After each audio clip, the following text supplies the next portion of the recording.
بسم اللہ الرحمن الرحیم۔ محترم ناظرین اکرام، آج کی اس مختصر سی ویڈیو میں آپ کے سامنے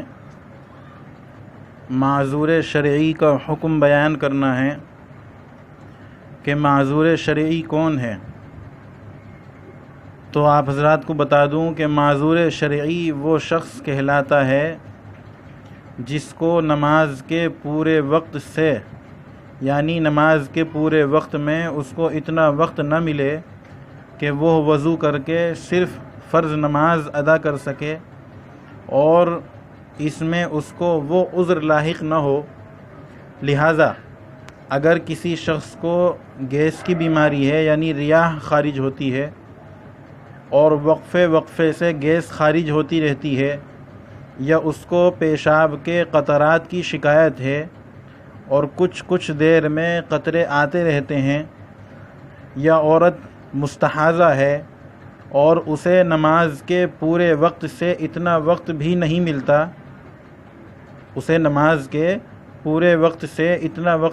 ملتا، کہ وہ وضو کر کے صرف فرض نماز ادا کر سکے۔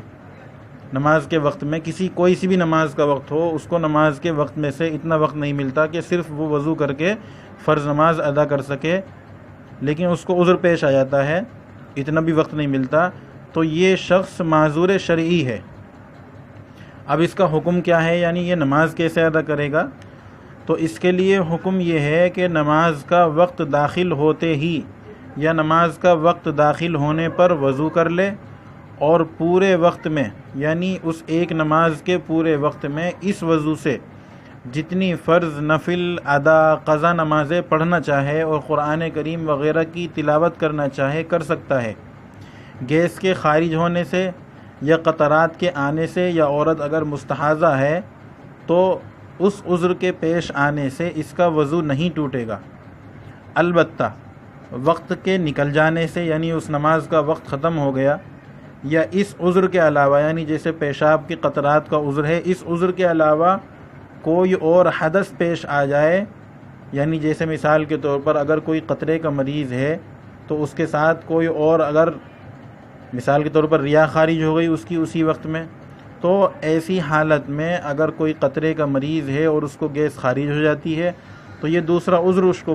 پیش آ گیا، تو اب اس کا وضو ٹوٹ جائے گا، نہیں تو یہ بندہ اس پورے وقت میں جون سی چاہے نماز پڑھ سکتا ہے۔ اب دوسرا حکم آپ کے سامنے یہ بیان کرنا ہے کہ بہت سے لوگ جن کے ساتھ پیشاب کی نلکی لگی رہتی ہے، تو جس شخص کو پیشاب مسلسل آنے کا مرض ہو اور اس نے پیشاب کی نلکی لگا رکھی ہو جس کے ذریعے سے پیشاب بوتل میں جمع ہوتا رہتا ہے، تو ایسا شخص بھی شرعاً معذور ہے، اور وہ اسی حالت میں وضو کر کے نماز پڑھ سکتا ہے، اور یہ ناپاکی اس کے حق میں مضر نہیں ہوگی، نقصان دہ نہیں ہوگی۔ ٹھیک اسی طریقے سے جو معذور بندہ ہے اس کے کپڑوں کا کیا حکم ہے، تو میں آپ کو بتا دوں کہ جس شخص کے کپڑے پیشاب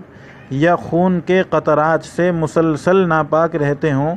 اور اسے اتنا وقت بھی نہیں مل پاتا جتنا میں نے بتایا، یعنی ایک نماز بھی پاک کپڑوں میں پڑھ سکے، اس کو اتنا بھی وقت نہیں مل پاتا، مثلاً ہر 2-3 منٹ پر ناپاکی ہوتی رہتی ہے، تو ایسے شخص کے لیے کپڑوں کو دھونا یا بدلنا ضروری نہیں ہے،